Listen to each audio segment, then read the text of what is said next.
ริปนี้พวกเรามาถึงกรุงโรมแล้วค่ะและเช้าวันถัดมาก็เดินทางไปเที่ยวกับครอบครัวที่เมืองเล็กๆสุดพิเศษที่ชื่อว่า Civita di Bagnoregio เมืองโบราณที่หลายคนเรียกว่าเมืองที่กำลังจะหมดลมหายใจเมืองนี้อยู่ห่างจากโรมประมาณ100กิโลบอกเลยว่าถ้าใครแวะมาเที่ยวเนี่ยแนะนำให้เช่ารถขับมาสะดวกที่สุดเราจะต้องเดินข้ามสะพานยาวที่ทอดสู่ตัวเมืองค่าเข้าคนละ3 ยูโรระหว่างทางเดินคือวิวสวยมากมองเห็นเมืองหินเก่าแก่ตั้งอยู่บนยอดเขาสูงกลางหุบเขาเหมือนเมืองลอยอยู่กลางอากาศพอเดินเข้าไปในเมืองรู้สึกเหมือนหลุดย้อนเวลาไปอยู่ยุคโรมันโบราณจริงๆทั้งบรรยากาศอาคารหินแล้วก็ถนนเล็กๆรอบเมืองที่ยังคงไว้ไม่ได้เปลี่ยนไปจากเดิมเลยเมืองนี้เนี่ยเงียบสงบมากไม่มีรถวิ่งแม้แต่คันเดียวมีเพียงตอกแคบๆที่เต็มไปด้วยกระถางดอกไม้เถาวัลย์สีเขียวและมุมเล็กๆน่ารักเต็มไปหมดและที่น่าทึ่งก็คือปัจจุบันเมืองนี้เนี่ยมีคนอาศัยอยู่จริงๆไม่ถึง20คนบางช่วงเนี่ยอาจเหลือไม่ถึง10คนด้วยซ้ำเพราะว่าพื้นดินเนี่ยรอบๆเนี่ยถูกลมกัดเซาะมานานนับพันปีจนเหลือเพียงภูเขาหินแคบๆที่รองรับตัวเมืองเอาไว้ทำให้ที่นี่ค่อยๆถูกธรรมชาติกลืนกินไปทีละนิด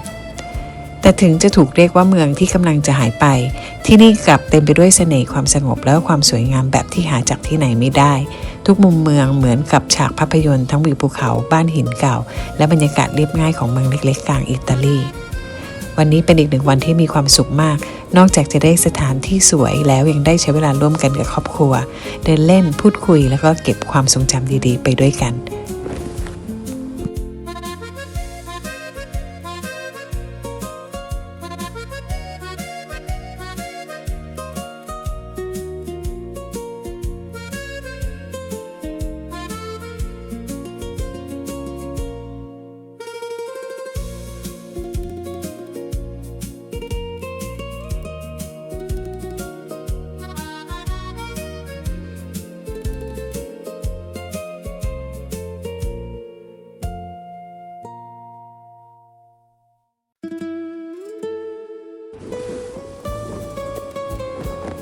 มาเที่ยวอิตาลีครั้งนี้เราเดินทางด้วยรถไฟแล้วก็รถไฟใต้ดินเข้าไปเที่ยวในกรุงโรม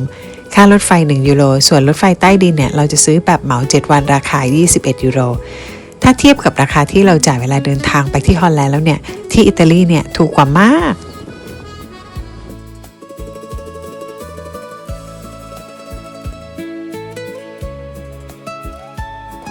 Spanish Step จุดแลนด์มาร์คยอดนิยมของโรมที่เต็มไปด้วยนักท่องเที่ยวแล้วก็ผู้คนที่มานั่งพักผ่อนถ่ายรูปแล้วก็ซึมซับบรรยากาศของเมืองในเมืองก็รู้สึกเหมือนกำลังเดินอยู่ในพิพิธภัณฑ์ศิลปะขนาดใหญ่เพราะว่าโรมเนี่ยเต็มไปด้วยสถาปัตยกรรมสวยงามและละลานตามีกลิ่นอายประวัติศาสตร์อยู่ทุกมุมจริงๆอาคารบ้านเรือนถนนโบสถ์หรือแม้แต่น้ำพุทุกอย่างดูมีเรื่องราวหลายยุคหลายสมัยยิ่งใครชอบเมืองแนวประวัติศาสตร์บอกเลยว่าต้องหลงรักที่นี่แน่นอนแพนธีออนมหาวิหารแห่งเทพเจ้าที่มีอายุมากกว่า 2,000 ปีซึ่งถูกสร้างขึ้นเพื่อบูชาเทพเจ้าในยุคโรมันโบราณด้านในมีโดมขนาดใหญ่ด้านบนมีช่องเปิดตรงกลางให้แสงธรรมชาติส่องเข้ามาภายในวิหารยิ่งได้รู้ว่าสถานที่แห่งนี้ผ่านการเวลามานานขนาดไหนยิ่งทำให้รู้สึกทึ่งกับความสามารถของคนในยุคนั้นพวกเราก็เดินรอบเมืองต่อบอกเลยว่าโรมเนี่ยเป็นเมืองที่เดินได้ทั้งวันไม่มีเบื่อเพราะมองไปทางไหนก็สวยไปหมดTrevi Fountain น้ำพุสไตล์บาโรกที่ใหญ่และมีชื่อเสียงที่สุดในกรุงโรมที่นี่เนี่ยมีรูปปั้นเทพเจ้าเนปจูนอันโดดเด่นและนักท่องเที่ยวนิยมมาโยนเหรียญอธิษฐานเรื่องความรักแล้วก็การได้กลับมาเยือนโรมอีกครั้งตอนนี้มีค่าเข้าประมาณ2 ยูโรนะคะเพื่อเข้าไปโยนเหรียญอธิษฐาน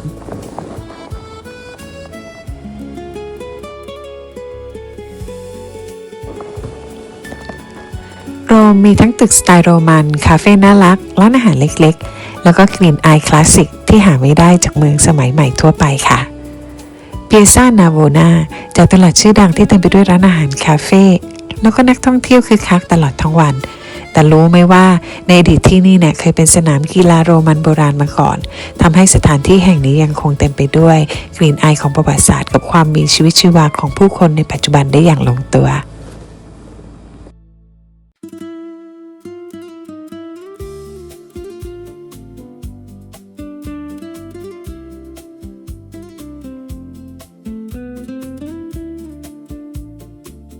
นอกจากการเดินเล่นแล้วที่โรมเนี่ยยังสามารถนั่งรถชมเมืองแบบชิลๆทำให้เราได้มองเห็นวิวเมืองและสถานที่ต่างๆได้หลากหลายมากขึ้นไม่ต้องเดินค่ะทุกวันเนี่ยเดินเที่ยวในกรุงโรมบอกเลยว่าเรา2 คนเดินกันเยอะมาก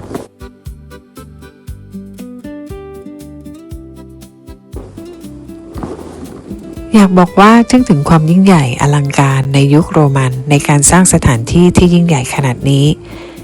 พวกเราเดินทางเข้าประตูแห่งความตายซึ่งเป็นทางที่ใช้ลำเลียงร่างของนักสู้และสัตว์ที่เสียชีวิตจากสนามประลองหลังจากจบการต่อสู้อันดุเดือดฟังแล้วทำให้ยิ่งรู้สึกได้ถึงความโหดร้ายและความจริงของยุคสมัยนั้นรอบตัวอาคารบริเวณชั้น2และชั้น3เนี่ยจะเห็นโค้งจำนวนมากซึ่งในอดีตเนี่ยเคยมีรูปปั้นหินอ่อนประทับอยู่ทุกช่องโดยรูปปั้นจะมีประมาณ156รูปปั้นแต่หลังจากจักรวรรดิโรมันได้ล่มสลายรูปปั้นเหล่านั้นก็ถูกนำออกไปใช้เป็นวัสดุก่อสร้างหรือเผาทำปูนขาวจนแทบจะไม่เหลืออยู่เลยในอดีตโคลอสเซียมถูกใช้เป็นสนามประลองขนาดใหญ่ทั้งการต่อสู้ของนักรบแกลดิเอเตอร์การล่าสัตว์แล้วการแสดงต่างๆเพื่อความบันเทิงของชาวโรมันแต่สิ่งหนึ่งที่น่าทึ่งก็คือในช่วงแรกที่นี่สามารถปล่อยน้ำเข้าท่วมสนามเพื่อจำลองสงครามทางเรือได้จริงเรียกได้ว่าเป็นความยิ่งใหญ่ทางวิศวกรรมที่เหลือเชื่อมากในยุคนั้นมีการคาดการณ์กันว่าผู้เสียชีวิตในสนามแห่งนี้มากกว่า 500,000 คนและสัตว์ป่าล้มตายมากกว่า1 ล้านตัวจากการแสดงและการต่อสู้ต่างๆอีกหนึ่งเรื่องที่หลายคนอาจจะไม่รู้ก็คือบริเวณด้านนอกเนี่ยเคยมีรูปปั้นทองสำริดขนาดมหึมาของจักรพรรดิเนโรสูงประมาณ 30-35 เมตรตั้งอยู่ข้างกันกับโคลิเซียมเพื่อยกย่องตัวเองในยุคนั้นแม้เวลาจะผ่านมาหลายทศวรรษแต่โคลิเซียมก็ยังคงเป็นสัญลักษณ์ของความยิ่งใหญ่อำนาจและก็ประวัติศาสตร์ของกรุงโรมได้อย่างสมบูรณ์แบบ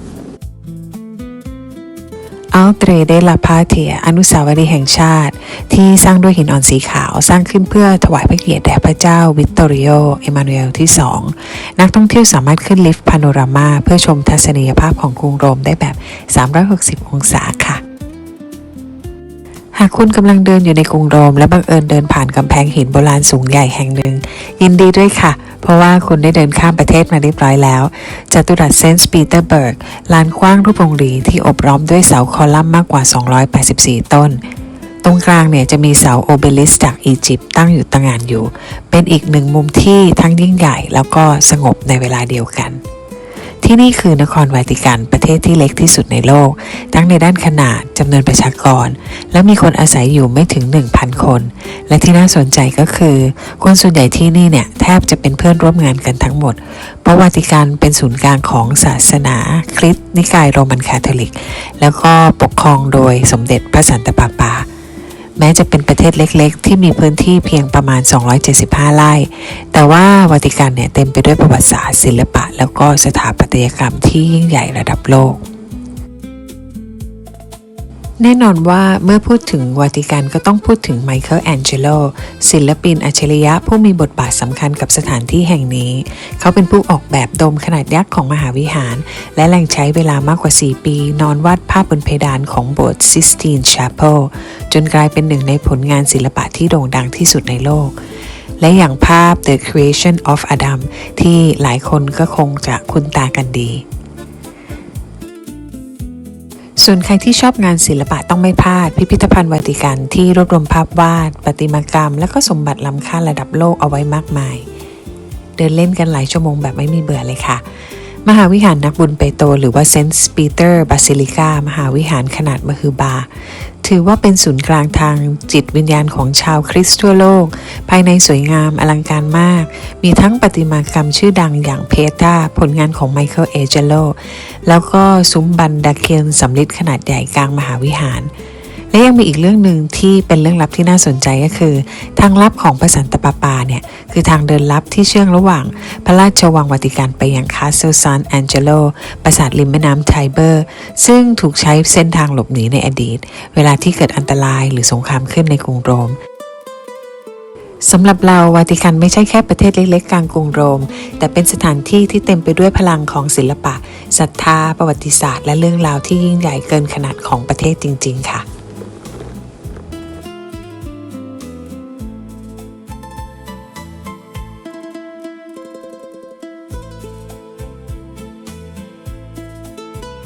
Castle San Angelo หรือที่เรียกว่าปราสาทนักบุญทูตสวรรค์อาคารทรงกระบอกขนาดใหญ่ที่ตั้งเด่นอยู่ริมแม่น้ำไทเบอร์ห่างจากวาติกันเพียง700 เมตรเท่านั้นที่นี่ถูกสร้างขึ้นตั้งแต่สมัยจักรพรรดิเฮเดรียนเพื่อใช้เป็นสุสานของพระองค์และราชวงศ์แต่เมื่อเวลาผ่านไปปราสาทแห่งนี้ก็ถูกเปลี่ยนบทบาทกลายเป็นทั้งป้อมปราการและก็ที่หลบภัยของวาติกัน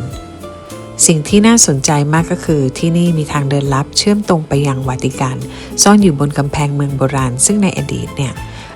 สมเด็จพระสันตะปาปาเคยใช้เส้นทางนี้หลบหนีจากกองทัพทหารรับจ้างที่บุกปล้นกรุงโรมเรียกได้ว่าเป็นทางหนีที่สำคัญของผู้นำศาสนาในยุคนั้น